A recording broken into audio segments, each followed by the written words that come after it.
जमशेदपुर के चर्चित केस अमित कुमार सिंह और पूजा कुमारी का मसला पहुंचा पीएमओ कार्यालय। अमित कुमार सिंह के तरफ से वकील रिटायर्ड डिस्ट्रिक्ट जज डीसी शुक्ला ने बताया कि पूर्व में श्रीकांत सिंह ने 498 का केस दर्ज किया था अमित कुमार सिंह के ऊपर, जिसमें ट्रायल के दौरान श्रीकांत सिंह और पूजा कुमारी के गवाही में कई सारे झूठ निकलकर सामने आए, जिस पर अमित कुमार सिंह ने सीआरपीसी 340 सप्थित धारा 195 के तहत आवेदन दिया था 6 अप्रैल 2022 को।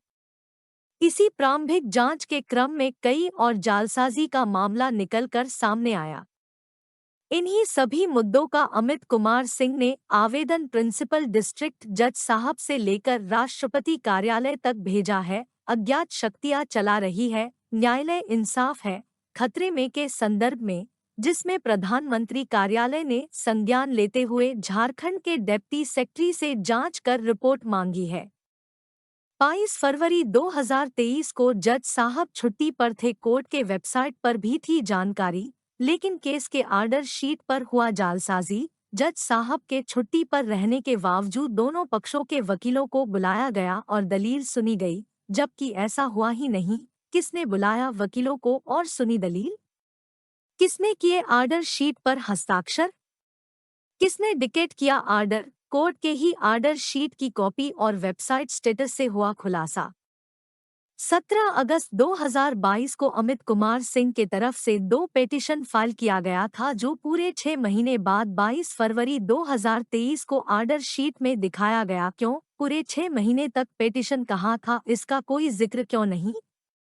ये किसके इशारे पर हो रहा है और किसे लाभ पहुंचाने की कोशिश की गई और किसे फंसाने की? पर्दे के पीछे से कौन दे रहा है आदेश? ऑर्डर शीट पर किसके हैं हस्ताक्षर? कौन फंसा रहा निर्दोषों को और बचा रहा है गुनाहगारों को? इसी की जांच के लिए दिए गए हैं आवेदन। कोर्ट ने 22 जुलाई 2023 के ऑर्डर में कहा कि श्रीकांत सिंह को पेटिशन रिसीव नहीं हुआ, जबकि उसी कोर्ट ने 19 अप्रैल 2022 के अपने ऑर्डर शीट पर इन्फॉर्म्ड को पेटिशन रिसीव कराया गया और रिजॉइंडर फाइल करने का आदेश दिया गया। लिखा है, मालूम हो कि इन्फॉर्म्ड श्रीकांत सिंह है केस में और पीड़िता पूजा कुमारी है। कोर्ट का खुद ही का ऑर्डर शीट कर रहा है, उनके ही ऑर्डर का खंडन। ज्ञात हो कि सरकारी वकील साहब को 6 अप्रैल 2022 को ही रिसीव करा दिया गया था सीआरपीसी 340 का पेटिशन। सब जानते हैं कि जीआर केस में पेटिशन सरकारी वकील को ही रिसीव कराया जाता है, उन्हीं के द्वारा इन्फॉर्म्ड को दिया जाता है। उसकी प्रति इन्फॉर्म्ड श्रीकांत सिंह का रिजॉइंडर मंगवाना किसकी जिम्मेदारी थी? अदालत ने इन्फॉर्म्ड श्रीकांत सिंह का रिजॉइंडर क्यों नहीं मंगवाया? क्या श्रीकांत सिंह को बचाने की कोशिश की गई?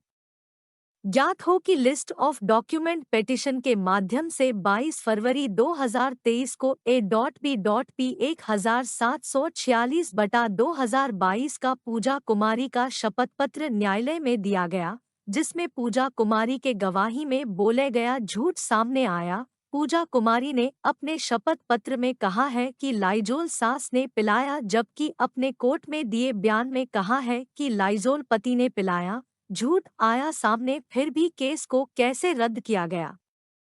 ज्ञात हो कि लिस्ट ऑफ डॉक्यूमेंट पेटिशन के माध्यम से 22 फरवरी 2023 को A.B.P 1746/2022 का पूजा कुमारी का शपथ पत्र न्यायालय में दिया गया, जिसमें पूजा कुमारी के गवाही में बोला गया झूठ सामने आया। पूजा कुमारी ने अपने शपथ पत्र में कहा है कि शादी के 6 महीने बाद किया जाता था प्रताड़ित। शादी 10 जून 2019 को हुई थी और केस 26 सितंबर 2019 को करके मायके में रहने लगी। ससुराल में रही केवल 3.5 महीने, मतलब केस झूठा बिना प्रताड़ना का किया गया है। झूठ आया सामने, फिर भी केस को कैसे रद्द किया गया? श्रीकांत सिंह ने अपने एफआईआर में कहा है कि टीएमएच जाने के बाद डॉक्टरों से पता चला कि जहर पूरे शरीर में फैल गया, जबकि श्रीकांत सिंह ने अपने कोर्ट में दिए बयान में मारी पलटी और कहा कि किसी चिकित्सक ने मुझे कभी नहीं बताया कि जहर पूरे शरीर में फैल गया है। एफआईआर का उल्टा बयान देने से आईपीसी 211 एक्टिव हो जाता है। सीआरपीसी 195 के 1 बी के सब क्लॉज 1 से तो ऐसा क्यों नहीं किया गया? आखिर कौन है जो गुनाहगारों को बचा रहा है और निर्दोषों को फंसा रहा है? लंबे ट्रायल से जिंदगियां कर रहा बर्बाद। प्रिंसिपल डिस्ट्रिक्ट जज से लेकर राष्ट्रपति कार्यालय तक दिए गए हैं आवेदन। कब होगी असली दोषियों को सजा और अमित सिंह को कब मिलेगा इंसाफ? देखना है पीएमओ के जांच रिपोर्ट में क्या आता है। अतिरिक्त डिस्ट्रिक्ट कोर्ट 4 श्री राजेंद्र कुमार सिन्हा जी के कोर्ट में इतना कुछ गलत होने के बाद अमित कुमार सिंह के वकील रिटायर्ड डिस्ट्रिक्ट जज डीसी शुक्ला ने ट्रांसफर पिटीशन फाइल कर दिए प्रिंसिपल डिस्ट्रिक्ट जज के यहां, जिसे एडमिट कर लिया गया है और इस पर सुनवाई 28 नवंबर को होगी। साथ ही हाई कोर्ट में भी अपील फाइल कर दी गई है।